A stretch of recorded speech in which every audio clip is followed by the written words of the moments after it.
Hey guys, welcome back to the channel. This is HRX. I'm back with another Mortal Kombat video. So we got a new article today talking about year 2 with Mortal Kombat 1, and basically I guess this is what Ed Boon wants to see the game do and just like where it's gonna go.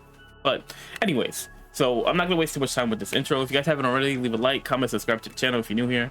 We're just gonna go over this article and see like what Ed has to say about basically the whole of year 2. Hopefully we see more OG skins come to the fold and maybe even some cameos pop up later in the future, maybe in like a cameo pack, like, you know, we kind of like thought was gonna happen, because obviously it didn't come with this combat pack too, so more than likely we'll get more cameos outside of that. But anyways, I'm not gonna waste too much time. Let's jump right into the article. Okay, so just do this.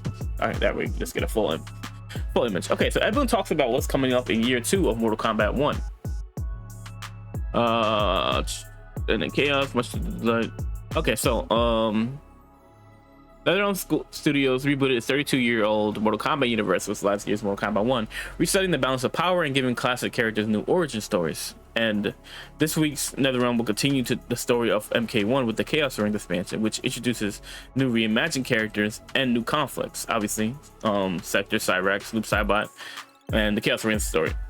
Mortal Kombat 1 story ended in total chaos, much to the delight of Havoc, the masochist leader from Chaos Reigns, who seeks to upset Liu Kang's new order. Chaos Reigns will welcome, okay, this stuff we already know. Ahead of the expansion, we spoke to Mortal Kombat series co-creator Ed Boon about what fans can expect of Mortal Kombat 1 in year 2. All right, so let's get to the actual questions, right? So, Polygon, what was your approach to following up the Mortal Kombat 1 with Chaos Reigns? What did you want to accomplish? It's something that we started with Aftermath in Mortal Kombat 11. It was the first time we continued the story, and I think it worked out really nicely for MK11. This gives us an opportunity to continue this new Liu Kang reimagined universe, plus bring back more characters and more guest characters.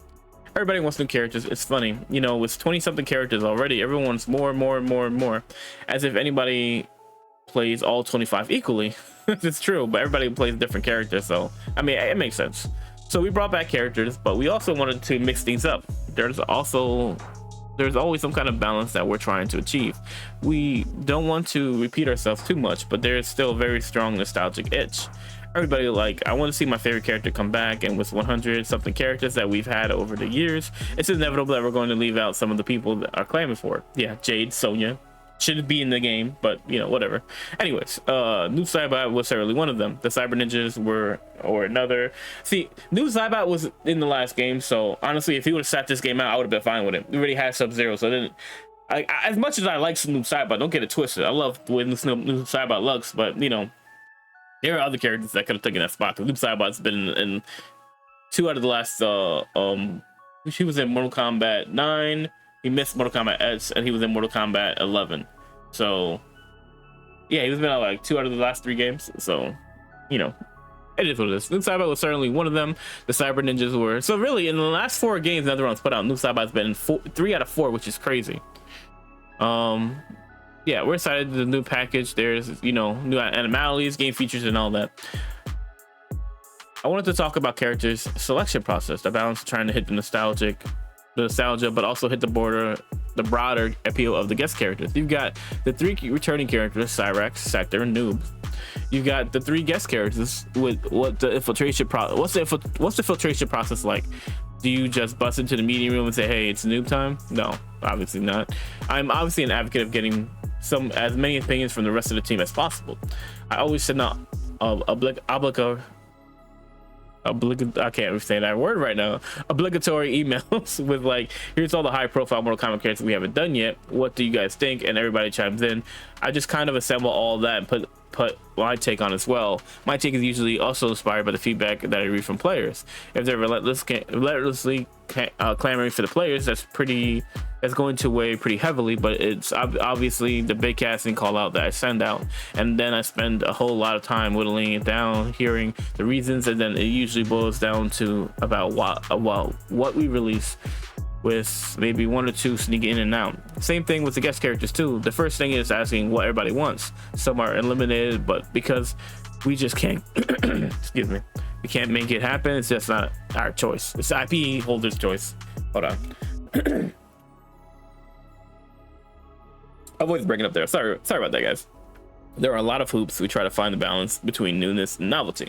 Now, I agree. I think the last take should be on the fans. I think the most important voice in that discussion should be the fans, not the actual team, because the fans are the ones that play the game. The fans are the ones that, like, you know, are the important voice, because you want to give the customers what they want. So, like, all in all, it's good to have a team that's talking about it as well, but the fans should be the final say so, because, you know, if they don't buy the game, they don't pay for the extra you know, customizable stuff, like, you know, your game isn't gonna make that much money. So at the end of the day, like, having the fans voice be the last the most important voice should be the thing. And I think that's like kind of like what he meant here. I think he just like maybe it just wasn't worded that way, because it said like they take into account the fans voice, but you know, it should be the final say so. But anyways, speaking of Noob Saibot and his head splitting fatal blow is a reference to Hot Shots part dudes. No, maybe subconsciously that wasn't me though. That move came from the team, and it used to completely separate the head of the jaw. And even I at some point was like, you know, if they separate the head and the jaw, they couldn't get up and fight. We've pushed that line quite a bit over the years, but at some point, even when we have to have some rules. Our head of cinematics, he has this saying, we're NetherRealm, we're not rocket science. That's a fact. It's Mortal Kombat. Mortal Kombat shouldn't make sense. I mean, it's like this game is like all about gore and like fantasy stuff, so like at the end of the day, like you're not making something realistic here. Why bring the Animalities back now? We brought them back because of the feedback that we got when we brought back the friendship moves, and even the babalities way back in MK9. Again, I think it's scratching that nostalgia itch that a lot of Mortal Kombat fans have. That's a fact, dude. I did miss Animalities. We haven't seen it in a very long time. Once we did the friendship moves in MK11, and we got such a really positive response, in my head, I was like, that's just Animalities, and you know, we can represent them so much more fidelity, and they're so much more interesting than they were in MK3. We had this tiny memory left of them that we had to make them like 4-bit images. They were basically chromatic, and the animations were like, you know, 2 frames. But you know, Animalities were rumors from MK2 that we made true for MK3, and I feel like we're finally seeing the realization of what they could be with Chaos Raids. And I'm not gonna lie, like some Animalities are pretty cool. Like the Homelander one, the Homelander one is so American, it's crazy. And I like Reptile's one where he transformed into a Venus flytrap. He looks crazy good. Like that's the animation of him turning into it with fire. What's your favorite combination of fighter and animal for the new Animality? Oh man, there's a lot of them everybody hasn't seen yet. Let me think. Probably, and this is a little bit of a cop out, but Scorpion turning into a Scorpion is probably my favorite one. Okay, as long as they keep Scorpion and Scorpion, that makes sense. About new Cameo 5, you haven't announced a new one, but is that something you're looking to expand in year 2? MK1 as a fault? Yes, to my fault. I guess I never really communicated clearly outside of the team, but yes, to me it would feel a little weird to suddenly just stop doing them with as many as we have in the game now. I think that the mix and match are interesting. I really love seeing players coming up with crazy combos with the cameo and his main fighter. I think that just keeps things interesting. So okay, so confirmation that there's gonna be cameos this year outside of the combat pack. Look, I was right about that shit. Just saying that I was right about it. Anyways, but anybody with a brain could have figured that out. It's not complicated enough. Like, come on, bro. Like, the game is about cameos, and you have a combat pack with no cameos in it. Obviously, they're gonna go with cameo pack. I don't know what everybody else in the freaking community was thinking when they said there's not gonna be no cameos. Of course, there's gonna be cameos. That was crazy talk. All right, that's enough of that rant. Anyways, MK1 has been a big foray into the live service seasonal content with invasion mode. What have you learned running a live service game now, and what are you looking to improve on for invasions? Obviously, people are always looking for more rewards from invasions, more reasons to play. Please add an auto feature so I don't have to freaking play the game. Like, I would rather just sit there and just let the bot take over for me and let me just like enjoy doing stuff. Like if I'm streaming on Twitch, I could just sit there and like interact with the chat or something. From my perspective, the term live service, there is an implication that here's more content that you gotta pay to experience, whether it's a battle pass or a new expansion or something. And we never envisioned invasions as here's season 2, pay us to play it, to play season 3 and whatnot. So I never really looked at invasions as a game, as a service kind of feature. I always thought of it as just a re-engagement every season. There's more stuff to go through, but that does come with expectations of where are my skins, where's my game currency. Okay, that's kind of like how I feel about the last 2 seasons. Like, the skins have been horrible. Well, not the ones you earn from the game, but actual like in-store skins where you had to use your currency from the invasion. I felt like they've lacked a lot. I feel like they haven't been really all that great recently, but that's more of a me thing. I think like since the Sub-Zero, we haven't had any really like sick skins, because like the katana skin for that was so fire. But anyways, for me it's more of an engagement thing. Why should I come back? You know, single player wise, everybody kind of consumes the story mode, and then it's like, okay, what reason do I have for coming back? Right. Okay.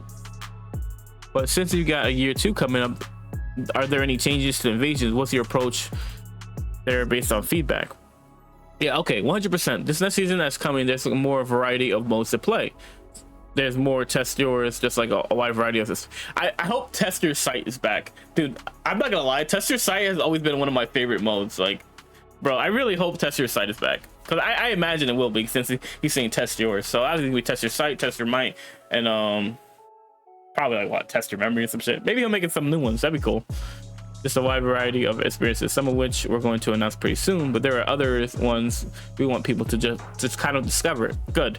But at the end of the day, the goal was, let's have a wider variety of things to do. And again, we're going to continue doing more updates, more skins, and more cameos, more characters and stuff like that. Please, Ed, if you're listening to this video, add an auto feature where you can just let the AI take over for you.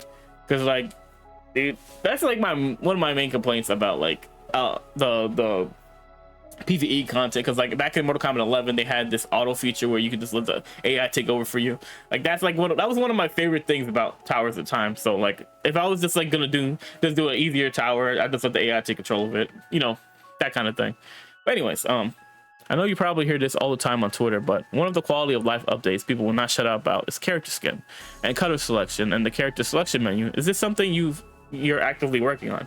Well, it's certainly a possibility in the future. We always have a running list of what we hear players wanting. That list is very long, and that's certainly on the list.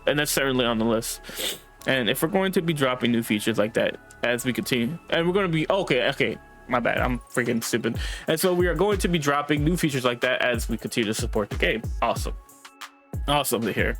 Finally, I know you saw a rough cut of Mortal Kombat 2, the movie. How's Carl? Okay, this is not even Mortal Kombat 1 related. This is Mortal Kombat related. Okay, I like him. He's very funny. You know, it's interesting. Oh God, no, I shouldn't say it. You'll see. He's very funny in it. He's definitely different from our Johnny Cage, like the one in MK1. He's a little more down and out. He's definitely got a lot of funny lines. That's awesome. Carl's 2 years old, by the way. He didn't have to do any splits from the movie, did he? How can you think of Johnny Cage doing the split? He has to do splits. It's Johnny Cage. What kind of dumb? That's a dumb question. That's the kind of perfect Ed Boon and non-answer that I love to hear. Yes, I feel like a politician sometimes. Okay. So obviously we got our information on the cameos they're coming later in the year. Like I thought. I mean, come on. That wouldn't make sense. The whole game is based off of cameos, so it makes sense to add more cameos. So they're gonna have packs or something. Maybe they won't even have packs. Maybe they'll just do them one at a time. They'll charge like maybe $5 or something, or four or $5 for them. That'd be a nice little price for a cameo. Freaking fit. There's one thing I do want to talk about too. What the hell is going on here? Okay, stop it. I'm gonna go to Twitter real quick, just because I want to there's a tweet that Ed Boon put out this morning that I kind of want to talk about. There he is. Ed Boon. Was it this morning? Yeah, okay, here it is. Love the fact that there is excitement for our next game, and I don't want to be a stickler for words, but we haven't been working on our next game for 3 years already. The actual quote was that we knew what our next game was going to be 3 years ago. NetherRealm is fully committed to supporting Mortal Kombat 1 for a long time to come. So, a long time to come. What's that? 2 years? Maybe. Oh, okay, this is what he's replying to the article. The article says, Esmond says NetherRealm next year best game has been in development for 3 years. I doubt that seriously, because like they're so focused on Mortal Kombat 1, just putting out updates, putting out changes to the multiplayer, putting out changes to the invasion mode. Like I doubt, I don't know why, you know, some people like will listen to a word somebody was saying and they'll just make it more far-fetched than it actually is, you know what I mean? So like, you know, that's kind of crazy to me. But yeah, it is what it is. Like obviously Ed Boon, well, they want to support Mortal Kombat 1 for a while. Mortal Kombat 1, if they keep going with these changes, I think it's going to be in a good state. I think Mortal Kombat 2 is going to be a lot better. Mortal Kombat Year 2 is going to be in a lot better state than Mortal Kombat 1 was. I think they've listened to everything the fans are saying, and they understand that like the fans, like, you know, you give the fans what they want and they'll stay with the game. You don't want to lose your fan base because you guys just have your head up your ass, and you don't want to change the things that like the fans want. Like add rooms, bro. I want them to add rooms. They need to add rooms so we can make like these King of the Hills instead of just searching randomly for a bunch of people. You know what I mean? Like I miss just going to the days where you just go into a hill in a room, like, and just jumping into the middle of a fight instead of just randomly searching for rooms in the King of the Hill. Like, you know, I hope that's a change that they're willing to make. But anyways, yeah, that's gonna do it for this video. This article, like, you know, obviously there's a bunch of things in it that Ed was talking about. Like obviously the movie, I've thought about talking about the Mortal Kombat 2 movie, but I haven't really delve too deep into it because I've been busy with a lot of other stuff. But that is on the plans. But I definitely plan to watch the Mortal Kombat 2 movie. Maybe I'll do a video talking about Mortal Kombat the first movie. I never really did a review for it on the channel, but I have watched it a few times. Obviously, but you know, maybe we'll talk about that in the future. But yeah, so Kameos coming. Kameos come to the mode. They have plans to just keep expanding invasion mode. Hopefully they add AI mode one day. But anyways, that's gonna do it for this video, guys. What do you guys think about the changes and like just all of Ed Boon's answers? And what do you guys see? How do you guys see Mortal Kombat 1 going in the future for this year's game? Anyways, leave your thoughts and comments in the comment section below, and I'll catch you guys in the next one. Leave a like, comment, subscribe to the channel. I'm out of here. See you guys later. Peace.